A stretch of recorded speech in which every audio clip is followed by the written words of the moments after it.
The fluorescent lights of St. Jude's Memorial didn't just flicker. They hummed with a low-frequency buzz that felt like a needle pressing against the back of your eyes. It was 3:14 a.m.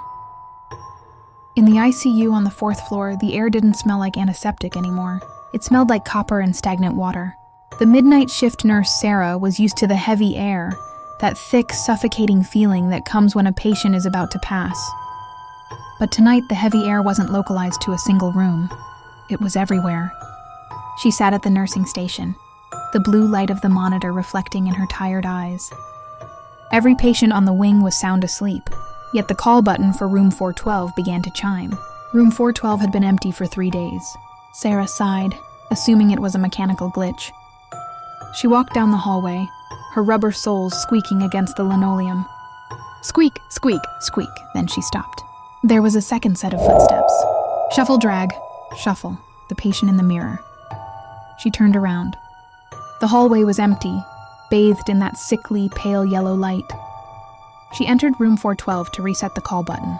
The room was freezing, so cold her breath misted in the air. As she reached for the panel, she glanced at the wall-mounted mirror. In the reflection, the bed wasn't empty.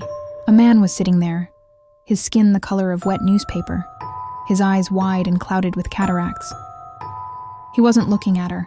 He was looking at the door behind her. "He's coming for the rounds," the man whispered.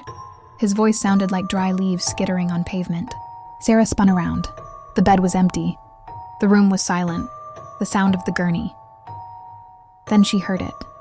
From the far end of the darkened corridor, the rhythmic clack-clack, clack-clack of a gurney with a loose wheel. In a modern hospital, everything is electric, muffled and smooth.